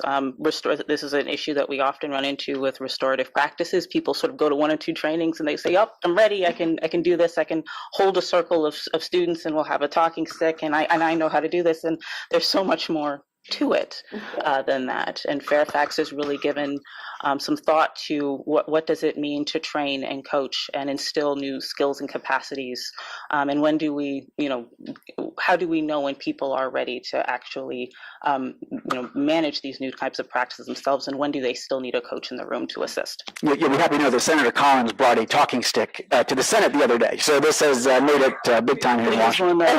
Just a couple of quick examples there. Broward, Brevard, Denver, Green Dot, which is a charter management organization, Mastery, which is a charter management organization, all of whom, particularly the last 2 started very much on sort of, more on the zero tolerance side, have all done, I think, good work. In Newark, we didn't change the policy until year 3, until after we've done a lot of case for action work and building. Those are all places that I think are combining capacity building with policy. Not perfect, uneven implementation, as most big scale changes, but thoughtful work, I think, on both the kind of sort of policy stuff along with capacity building. I have to go back, though. I have to. That's why I was so eager to give you the opportunity. Disruptive student conversation. So 3 things on that. First of all, biases are at play here. I mean, we have to define what disruptive is and how we define disruptive when it is in a white student versus a student of color, a boy versus a girl, an able-bodied student versus a student with disabilities. There's lots of research on this, and about, a couple just came out this year around how we think Black girls are less innocent. I mean, little when they're little, I mean, it's absurd overall, but I mean, it's even more sort of stunning. Black boys get more negative attention in kindergarten, and these are sort of observable things, right? So biases are at play, and I do get I get worried when we talk about these students, and we mean largely African American and Latino, more boys than not, although girls disproportionality has become a thing. Students with disabilities, students who are struggling with different challenges around gender identity, students who are transgender. I mean, so one thing is just they can do the exact same thing, and our response as human beings and as educators is often different. And I just don't think we should be debating that. That's true, right? My son, who is a Black boy, doesn't need, we don't need a lot of, we don't necessarily need more research to show that there are biases at play in our society, and they're deeply entrenched, and they show up in all of us. I'm not saying and that schools that do this well acknowledge that, and sort of just saying there's a group of those students, to me, I think is problematic without really acknowledging the biases that are at play and doing some smart work on how we all acknowledge that, all of us, right? So that's one. 2, it has not been my experience that there are disruptive students and everybody else, right? For goodness sakes, I have 19 nieces and nephews, all right? Wait 5 minutes when one of them is quiet, okay? And one of them is disruptive, and then wait a year and then it will flip, right?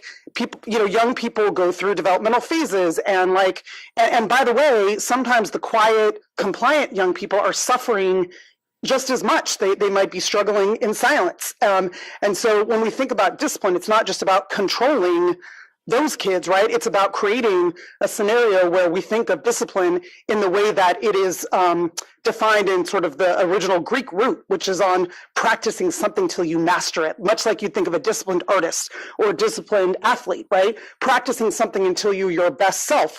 If we think about that for all kids, sometimes the quiet, sort of shy, compliant kid is actually in just as much crisis as the kid who frankly is sort of doing something a little bit adaptive, which is showing he or she's got an issue, right? But we don't think of it that way. We think of that as being, sort of less developmentally appropriate and more problematic. In some ways, it's actually kind of smart. They're sort of saying, hey, look at me, I have some needs, right? If we thought of it that way, we wouldn't actually pathologize it. We might actually use it as an opportunity to partner with that kid, and we might use it as a flag for the kids we're not hearing from, right? That's number two. And number three, I think that there are a group of kids, having said all that, I mean, my background in terms of the young people that I've worked with. I have only worked with the young people who've experienced severe struggles in school. P.S. I taught kids who've been suspended for a year, right? And so, and they're like among the greatest geniuses. My great belief is that those young people could lead us all to the promised land if we figure out a way to unlock their potential. They're some of the most brilliant, creative, phenomenal, non-compliant. Like, what high-performing person do we know in our society that was compliant? Like, none, right? Except we don't really like it when it comes in certain packages and when it shows up at our doorstep in schools.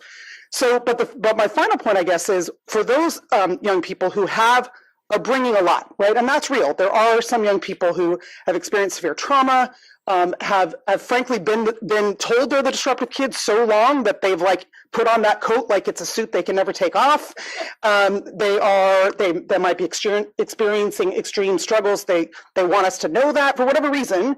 And that's where things like response to intervention and PBIS and personalized learning and student support teams can really help you zero in on who needs what and how you get much more deep and differentiated supports to those young people so that, and by the way, when you do that, it lifts all boats. Because the ability to do that with that young person is actually good for everyone, including the silent ones that might be suffering. And finally, I just have to say, like, ed reform was about all means all. It was never about like we're gonna sort of serve and lift up the kids that we perceive to be compliant. It was all means all, and there's a group of kids, despite all of our best efforts, and I consider myself someone who's been working on this, that we're still failing, and they're the kids that adults perceive, quote, hardest to serve, and we're so quick to just put them in the shadows and claim success. Like, we are only as good as serving all kids. Ed reform was about all means all, in my opinion. Yeah. No, so a lot of great stuff there, again, to agree with.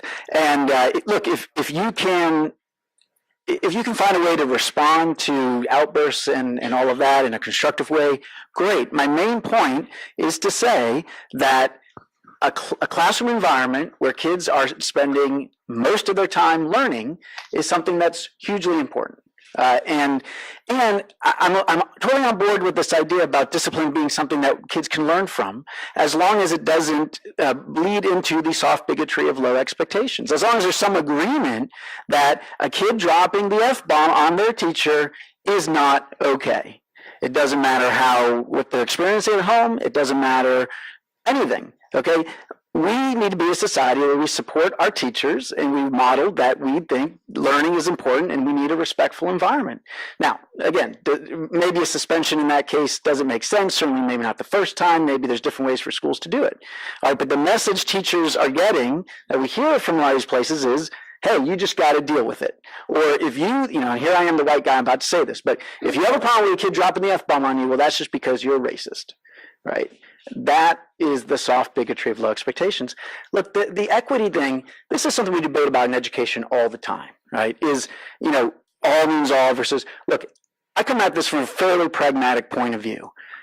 White, affluent kids out there in the suburbs or in private schools are in classrooms that by and large are orderly and where the kids are able to keep making lots and lots and lots of gains. And I just worry that we're creating a situation, unintentional, where a lot of African-American, Latino kids and poor kids are in classrooms where they do not get to have that same benefit, where they don't have orderly environments where they can focus on learning, because we are putting the needs of a very few number of kids above all of the rest. And that is going to get in our way of closing achievement gaps. And so, as conservatives, look, I tend to see the world as sometimes, as much as we like to believe we can walk and chew gum and you can do everything at the same time, there are trade-offs. And sometimes there are trade-offs, and we have got to be honest about that putting all the focus on helping kids, who are not permanently disruptive, but in a certain moment, they're disruptive. Helping them might sometimes come at the cost to all of their classmates. Mike, you're getting dangerously close to saying that white kids just behave better. No, I'm not saying that. You're getting close. No, I'm saying that those schools would not stand for the kind of disorder that we make poor and minority kids put up with. That's all I'm saying. But there's another difference between the schools that the white affluent children are attending and the schools that black and brown kids are attending. The schools that white affluent kids are attending, they have the counselors, right? The schools that black and brown children are attending, they get suspensions. They don't have the counselors. And so when you make a statement that a black or brown child, and it doesn't matter if you preface it by saying, oh, well, they're from a low-income background. They come from a poor family. That statement, Mike, places a target on the backs of those children. It sets the stage for those children to be the target of discriminatory practice. Before we talk about a child's individual characteristics, let's talk about the environments in which we've placed those children. Right now, Black and brown children are twice as likely to attend a school where at least 20% of the teachers in the school are a first-year teacher. Right now, I think it's 40%. I think that the analysis was of 8th grade mathematics students. So this was the NAEP.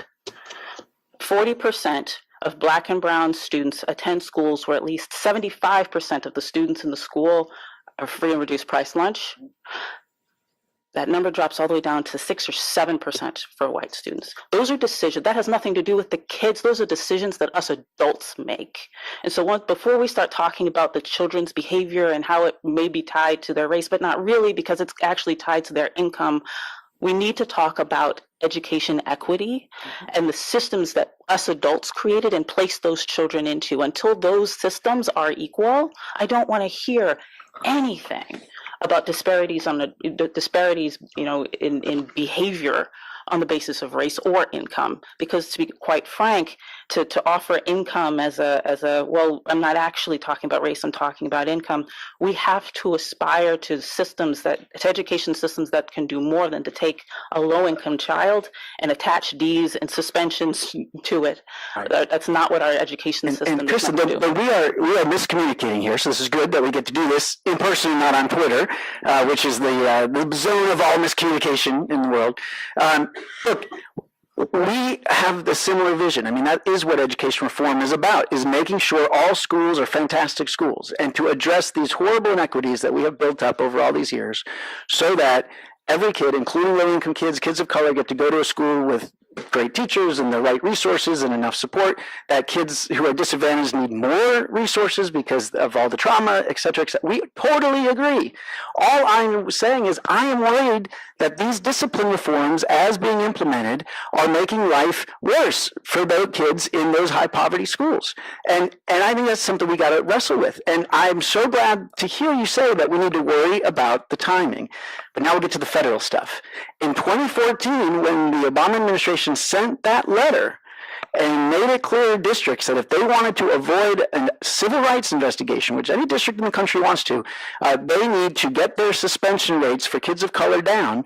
At least the way that was interpreted was you need to stop suspending kids or dramatically reduce them. There was no money. There was no extra support. And how could it be? I mean, it's too hard. None of us know how to do that from Washington. And so if we're starting to see signs out there that it's not going well, okay, because people are interpreting this as stop suspending kids, and there's no money, and there's no support, we have a serious crisis on our hands, and we might need to say, whoa, let's stop and go back and figure out how to do this the right way. All right, we're going federal. I gotta jump in here. We had a serious crisis on our hands before the guidance was issued, I would argue, right? It's called disproportional suspension of certain subgroups of students over many decades in many places. Like, I think that's a serious crisis. One, two, the federal law around civil rights exists. I mean, that is, people may or may not be happy about that. I happen to be very happy about that. And the role of the federal government has been well established through case law and other things to protect the civil rights of all of us, in particular groups that have been discriminated against. So if you repeal the guidance, you don't repeal that, right? All the guidance did was remind us, guess what? There's a law.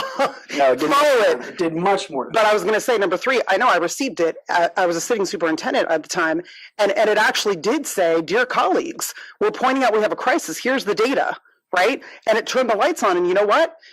I actually happen to think that was a pretty good thing. And for us in Newark, we were already on the pathway. It sort of gave a lift to it in our sales. It gave us an even greater sense of urgency than we already had. It made us feel like we were part of a broader movement, sort of, much like the standards movement did, in all the right ways. And much like, sort of adding choice schools did in all the ways that you support, right? It gave that sort of air of buoyancy. And it also, in there, I thought, provided some very good research, some very good tools, some very good tips. And to me, it read like, dear everyone, we have a crisis, which I agreed with. Dear everyone, we have a federal law we're prepared to enforce. Okay. And dear everyone, get on it. Here's some stuff that you can do, and here's some research about how to get moving. The time is now. And frankly, I didn't see much wrong with that. And so is it being implemented, well across the country? Heck no. Did we do it perfectly even where I was? Heck no. Is that a reason to actually return to the status quo? I would say absolutely not. So I didn't actually receive the guidance the way that it's been described. I don't think the guidance, the way that it's being articulated, I think it spurred a lot of action. Some of it was good, some of it was not awesome, but I would say it was far from awesome when we were all pretending like we didn't have a problem. So as far as I'm concerned, it was a very important shot in the arm and a reminder that, that there is a role for the federal government to play in upholding civil rights. And I don't personally have a problem with that. And Michael, would you say that the conditions now are indeed worse than they were before the letter? Well, first, let me just say that if the letter was just as Cami just described it, fine. I mean, it's like one of another, lots of guidance goes out from the feds and, okay, no big deal. The reason it's a big deal is it did fundamentally change federal policy. It used to be that if you believe that you were treated unfairly, that you were discriminated against, which as Cami said, there's certainly evidence that happens, and nobody would dispute that happens out there. You got treated more harshly than a white kid did for the same thing. You have a right to file a complaint. The Office for Civil Rights has a responsibility to come in and check it out, look at all the facts in the case. The difference here was saying that it gave the federal government the power to launch on its own volition investigations into school districts where just based on seeing these discipline disparities and, without any controls, without looking by school, anything, just raw disparities, right? Which, look, if you study bureaucracies and compliance, I mean, regulated industries generally, and districts are no less, they don't like having federal people come and checking them out, certainly not civil rights investigators. So that was threatening, but then to even say, and once they're there, even if they go in, the first question is there an adverse impact? Meaning, is there, are you disproportionately suspending certain groups and others? Not looking at behavior, not looking at anything. So it's that stuff that really worried us that went, and by the way, not to get too much into the law, but in other areas of disparate impact, like, the classic cases when fire departments used to discriminate against people of color, well, then they were not allowed to do it anymore, but they came up with saying, well, you have to pass the standardized test to be a firefighter. It had nothing to do with the job. It was a court that could adjudicate, is this test that you're using, is this reasonable, or is this just an excuse to discriminate people of color? In this case, there's no court, there's no hearing. The districts, it's the Office for Civil Rights employees who are judge and jury. They come in and you have to prove to them that your policies, are, that there's no other alternatives than your policies and discipline, and that they have some educational purpose. And it's these civil rights investigators that get to decide that. So, look, we've seen hundreds of cases open in recent years.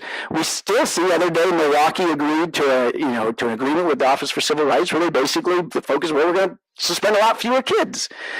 So this is what concerns us, is there was this huge shift.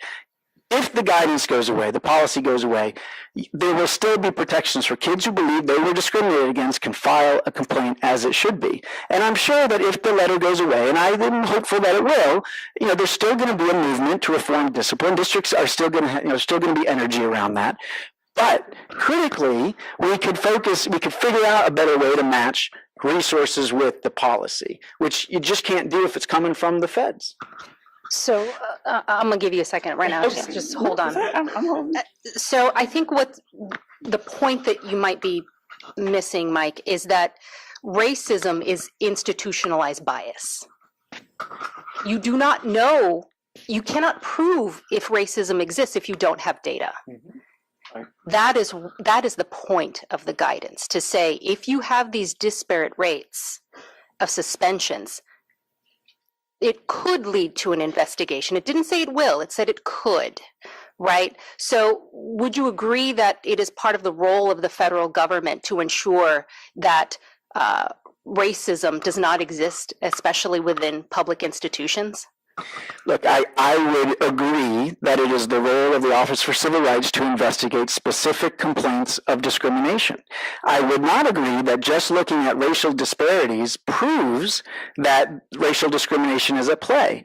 I think No the one's saying research. that. No one's saying But that. that's what the guidance did say. Is No, that it it implied that 100% of those disparities were caused by bias, either implicit or otherwise. Whereas it might be part. The guidance didn't say that. It That's said your in the rule. guidance, it pointed to research saying research shows that these disparities cannot be explained by differences in behavior. Those are the words. It didn't, it said that all of the disparities cannot be explained. Go look, I swear, I just wrote about this. And to be clear, I didn't actually write it myself. I was in elementary and secondary education. I was in OSERS. I wasn't in OCR. But the beautiful thing about this conversation is you do not have to take our word for it. The guidance is posted. I invite you all to read it. Please, please read it. The guidance said two things. And in saying these two things, it did not establish new policy, new requirements. It simply explained current civil rights law. Number one, you may not treat students differently on the basis of race. We know that one. And this could be for a policy that is explicitly, in the letter of it, discriminatory. We don't see those too often. Or for a facially neutral policy that is used differently. Two students, they both get into a fight. One's white, one's black, one's not suspended, one is. That's, just overt discriminatory practice. You may not do that. The second is disparate impact. The second is a policy neutral in its face that is actually implemented equally, that has a disparate impact based on race. But the conversation doesn't end there. Simply having that policy and simply having a disparate impact based on race does not on its own mean that you have violated civil rights law. You also have to ask, is this policy necessary to achieve an educational outcome? You also have to ask, are there available alternatives? Think about what we heard on the last panel. We heard on the last panel that when you implement suspensions, that there's detriment to these children down the line, and it actually can decrease their academic achievement. Raises a question pretty large in our minds whether or not the use of a suspension can help to achieve an educational outcome. It's also quite questionable from the research whether or not a suspension can conserve the use of safety. Now, to use a suspension when there is an imminent threat to an imminent threat of injury, an imminent threat of safety. In those cases, a suspension might be warranted just to cool things down, just to make sure nobody gets hurt. But when we're talking about nonviolent offenses, and to be clear, when we look at disparities in discipline, there's practically no disparities when you look at suspensions that follow violent offenses. It's the suspensions for nonviolent offenses is where we are seeing the disparity. So if we know that suspensions can reduce a child's likelihood of academic success, and if we know that if we question that suspensions are actually useful in promoting school safety, then on what basis can we say that a suspension that fuels disparities on the basis of race help to serve an education goal? It doesn't. And so, that's what the guidance was trying to explain. That's what it was successful, honestly, And in Kristen- explaining. And so I really do encourage folks to read the guidance yourselves and understand what it means. Because I think much of this conversation changes dramatically when we try to say, the guidance did X and the guidance did Y and the guidance empowered OCR to do this. Let's be real clear and get on the same page about what it is the guidance did and did not do. Very quick. 'cause But do Chris, wanna- I think you kind of made my point. I mean, that is exactly what the guidance says, is that if there's a disparate impact, you have to prove that there's an educational benefit to your policy. And as you said, the guidance made it clear that the answer is no. We are going to find that there is not an educational benefit to your discipline if it's suspending kids for nonviolent offenses, like dropping the F-bomb on a teacher. So now we have a situation where 14,000 school districts' discipline policies are being overseen and overruled by Federal Office for Civil Rights investigators. And that is at the heart of the question, is that a good system? And again, being done at a time when there's no extra money, there's no extra support, there's no plan for how we're going to implement these changes. So Mike, we promised we wouldn't delve too much into the federal. I know, Look, you're the one getting into that. So I wanted to kind of move past this because I feel like we're all getting in our own rabbit holes and sort of looking forward. I mean, it seems like clearly people, it doesn't seem like we're ever going to come to a consensus. Like I'm not optimistic. How do we kind of, leverage the fact that we do have some common goals and values, and sort of get away from this sort of exploitation of data and accusing the other side of manipulating the data to prove one's cause? How do we move past this and really, because we're talking about our kids and we often forget about that. Really, we're talking about kids and often the most vulnerable kids. So how do we?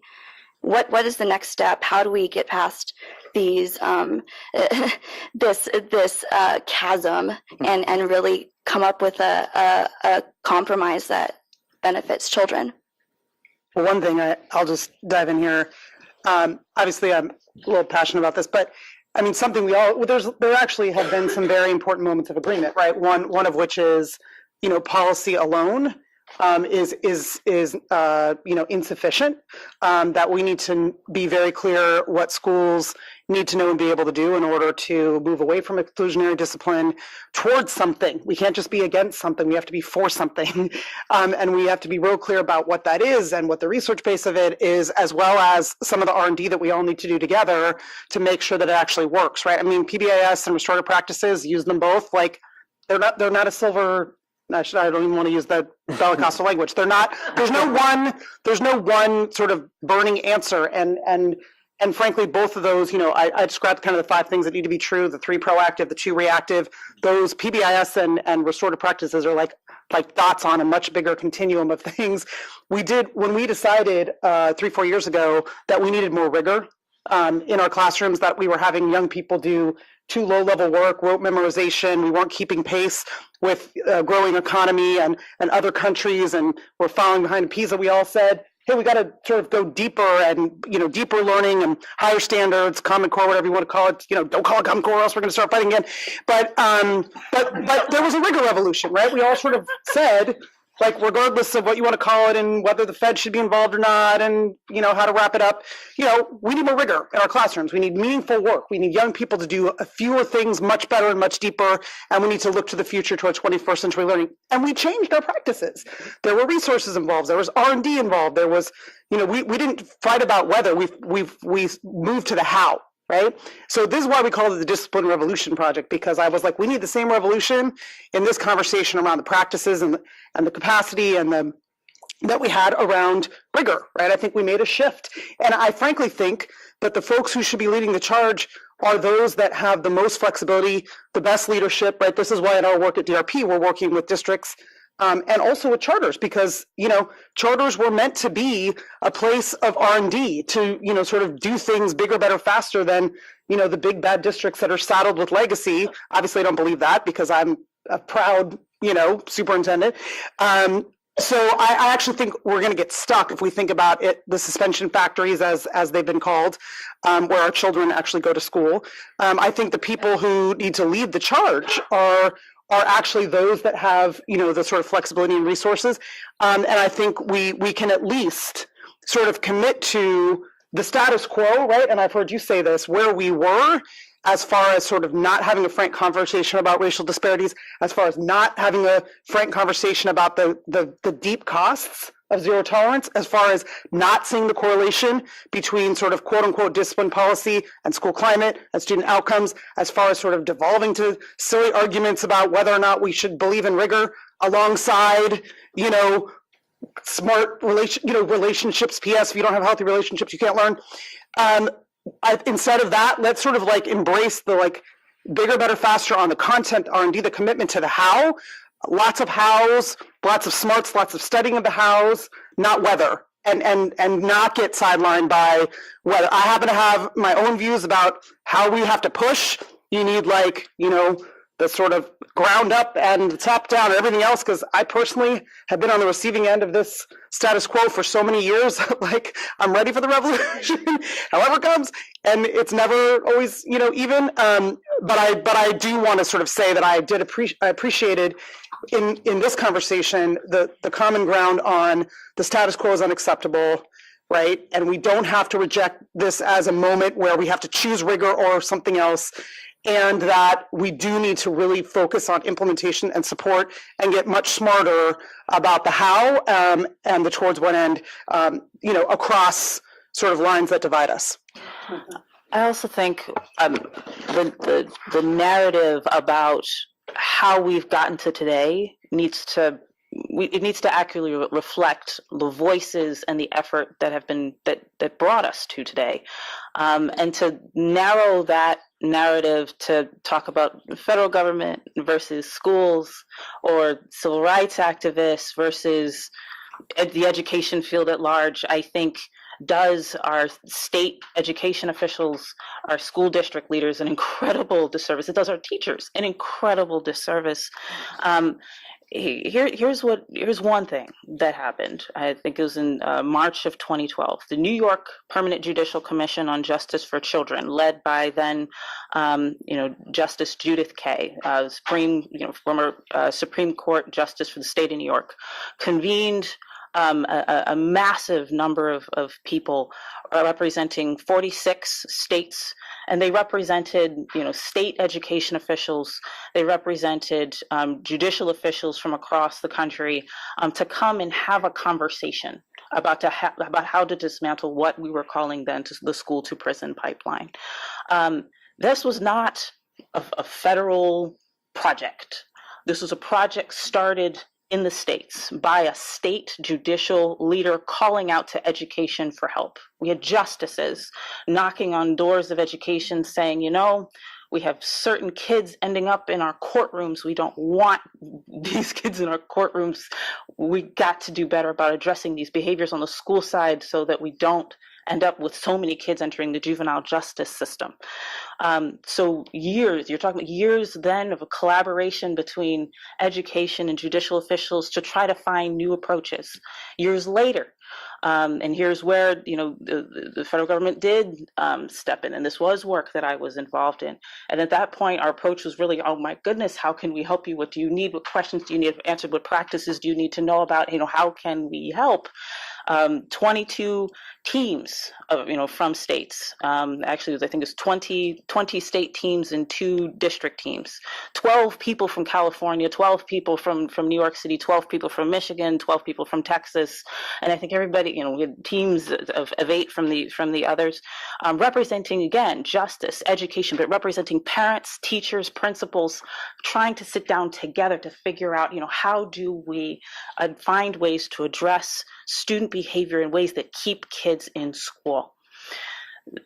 The history of the school discipline reform movement is an inclusive one.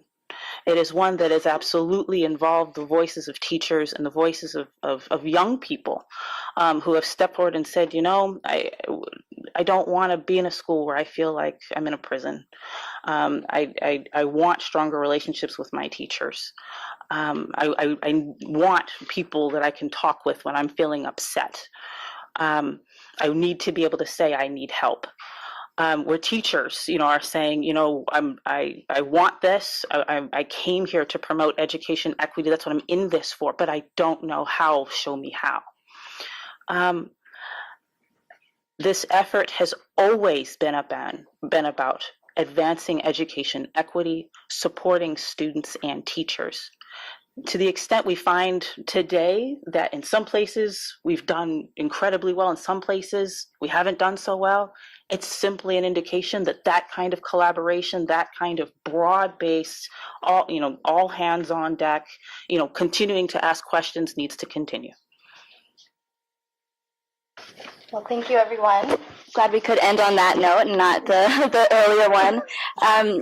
Yeah, so I guess Q&A, yeah. If anyone in the audience has questions, and I guess they'll pass around mics. Whew. Bring on the beer. Yes. No one? Not at all? The survey? Oh, is there something? They want the beer and the wine. Right? I have a question, but we need the mic. the rabbit hole. Is that okay?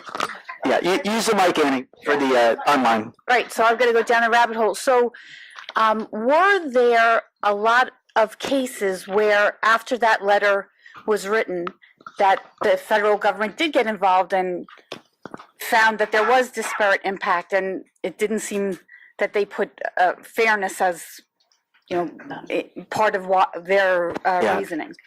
First of all, it's hard to know because so much of this is not transparent. But Max Eden has been busy FOIAing the Department of Education, and it looks like there's a couple hundred cases that have been opened in recent years, and most of which have not been closed. I mean, these things go on for years and years. We saw one pop the other day with Milwaukee. It certainly looks to me like the message is you need to suspend fewer kids. Like that's the main message. And look, but the common ground is important.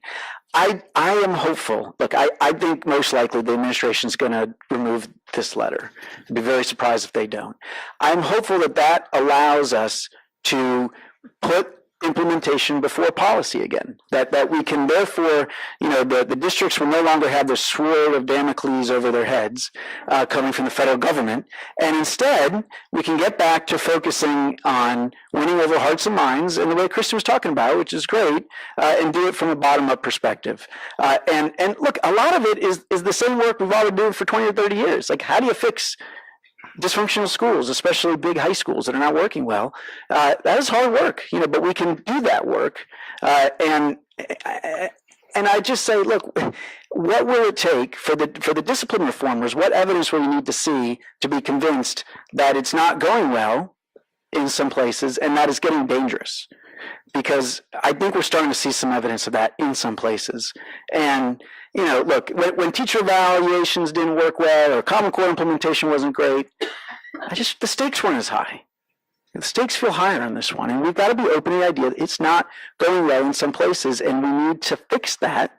And if we in Washington or we at the state level don't have the money or the resources or the ability to provide all that support that's needed, then we've got to say, whoa, let's stop and let's figure this out. Kristen, do you want to respond? Yes, please. Just quickly. I am not seeing the crisis that my co-panelist is describing when it comes to school safety. To the extent that any child says, I don't feel safe in school, that's a problem. To the extent any child says, I'm bringing weapons to school, that's a problem. Look at the national statistics on safety. Over the last 10 years, we have seen consistent decreases in the rates of children saying, I feel unsafe, and the rates of children saying, I stayed home because I feel unsafe, and the rates of children saying, I brought a weapon to school, and the rates of children saying, I engaged in a fight when I'm at school. All four of those indicators have been decreasing over the last 10 years. Los Angeles. Los Angeles is one of the districts that said, we're going to say no to suspensions for willful defiance. Those same four indicators, same pattern. So here's what we see in Philadelphia. Here, Matt, catch. So here's what we see in Philadelphia. Following the 12-13 reform, comparing Philadelphia to other districts in the state of Pennsylvania who didn't reform their policy, pardon me, serious incidents of misconduct went up, and suspensions for more serious infractions went up. So I think, and I understand the data that you're referring to, but we also need to, I think, be a little bit more level-headed about what's actually being observed following reform, right? And again, this varies depending on the context, right? And I think, again, as we talked about in the earlier panel, the context of reform varies across districts. But again, in Philadelphia, when they reform the policy, right, we see this rise in more serious misconduct. So this notion that there may not be behavioral or safety concerns following reform, at least in the Philadelphia context, doesn't seem to have been realized, right? So to be clear, Yep. I do not suffer from the delusion that some schools, some districts have had trouble implementing discipline reform. In no way. But I am speaking directly to this idea of crisis. And I'm suggesting that this idea that there is a crisis, that we have to pull back all of the work that we've done on school discipline reform, that we have to put the suspensions back in place, that we should encourage schools to return to, using suspensions is misguided. And I'm suspecting that crisis, large scale, schools everywhere turning to pandemonium, I'm saying that's not happening. Now, where we are, and this has happened, it's not hard to find articles where teachers have started raising an alarm, especially in the very early years of a discipline reform effort, where there wasn't a thought to timing between culture change and implementation supports, coaching for teachers, and policy. Teachers are saying, they're asking me to do something different. I agree that something needs to change, but I haven't gotten the help I need yet. By all means, we need to rethink how we're supporting teachers, all with y'all in.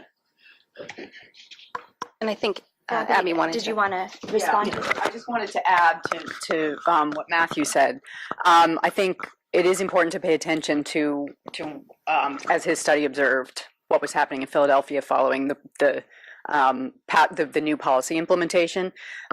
And to that end, I think it's important to mention that there are other factors that influence these districts that we need to pay attention to. Philadelphia, that comparison compared Philadelphia to the rest of the state. Philadelphia in those very years was hit with massive budget cuts, far disproportionate to the rest of the state. Philadelphia, which serves roughly 10% of the students in Pennsylvania, absorbs roughly 25% of the losses in state education funding. So I agree that happened. That was the order of the incidents, but there were also other factors. We cannot clearly say that was the result of that policy change. And I know that Matthew and I have discussed this before, and that he agrees. I'll disagree with that. Yeah. Oh. Yeah.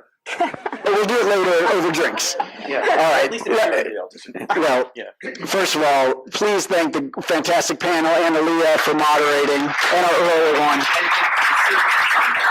Look, as promised, this is an incredibly difficult issue. Okay, I mean, here we are talking about one of the most divisive issues in education, one that has implications around race. We're doing it in the Trump era. I mean, this is not easy to do. I know many of you, and certainly everybody on Twitter that I've been looking at Twitter, disagrees with my position on that. That's fine. I hope we modeled disagreeing without being disagreeable and doing it, I mean, having strong views, and you can tell we're all very passionate, but doing it in a way that's respectful and hopefully constructive. So let's keep the conversation going. All right, thanks everybody. If you're here, please join us for the reception. If you're not here, have one at home.